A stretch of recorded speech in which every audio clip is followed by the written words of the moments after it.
Hello everyone, welcome back to my channel that is Science Unlocked, and in today's session we will continue with our previous topic, that is wind, storm and cyclones from class 7th Science NCERT textbook. So let's get started. In the previous session we have already talked about the concept of air pressure, that means the atmospheric pressure. Here we will going to talk about its relation with the generation of speed. Whenever we will going to find out that pressure of an area is reducing, automatically the wind speed will going to increase, which would simply means that the difference that is created in the pressure will going to lead to a higher wind speed. Quite obvious, if we are observing that the pressure of an area is changing with a high digit, or you can say the high number, then automatically it will going to lead to formation of high speed winds. So let's get into the major details of this fast factor.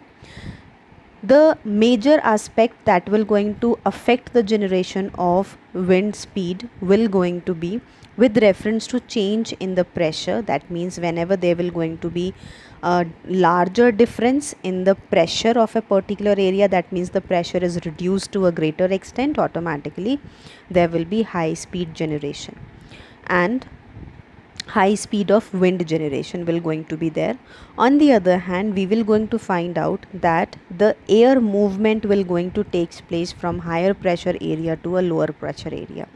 That is why we say this thing, that whenever there will going to be a pressure difference where the difference is very high, automatically the particular area will going to experience a high speed wind.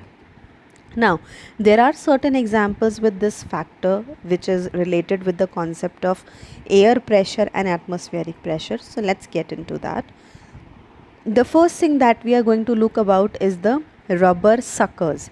Now, these are actually the kind of structures that we see around in our day-to-day life, where what we are doing is we are simply creating a difference in the air pressure. How exactly are we doing this thing?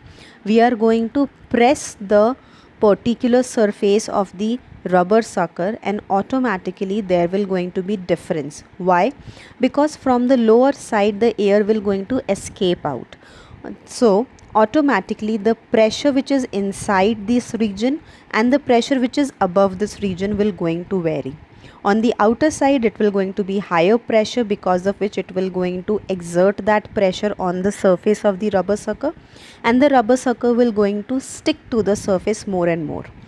As a result of that, there will going to be intensification of the difference of air pressure, and the rubber sucker will going to remain stick to the surface. So that is how this whole process and overall generation of the difference in air pressure takes place, resulting into sticking of these rubber suckers on any of the surfaces. So when you want to remove it, you need to use a higher force so that the difference in the air pressure can be removed. That is why sometimes it becomes difficult to even take it out from the surface. So that is one such example where the difference in air pressure is being used by human beings. The next example that we have is drawing anything from a straw, or you can say using a straw for drinking purposes.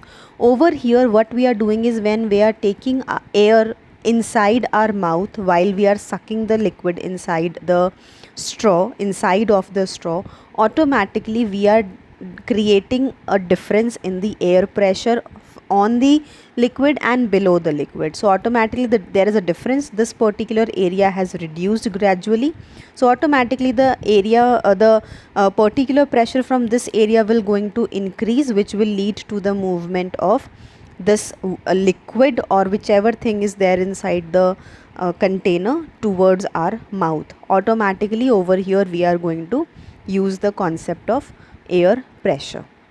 The next example, which is similar to this one, is the example of syringes, where what we are doing is we are simply enhancing the force on the piston by simply pulling it back, as a result of which the pressure which is being applied from here will going to intensify, leading into generation of low pressure inside the syringe, and ultimately it will going to take in, or you can say suck in, the liquid from the container from where the syringe is being filled up. So that is another example for the usage of air pressure. One such example that we have is with droppers. Now droppers are nothing but creation of that low pressure within the tube like structure, so that there is an overall difference in the atmospheric pressure or air pressure, resulting into sucking up of the liquid into the dropper and ultimately utilizing it for the whichever the requirement we have. So in this module we have talked about the usage and the different set of examples where we can see that yes, air pressure is acting around us, and if we understand the concept we can very easily use them for our day-to-day uses. So rest we will going to continue in our next session. Till then, keep learning and stay safe.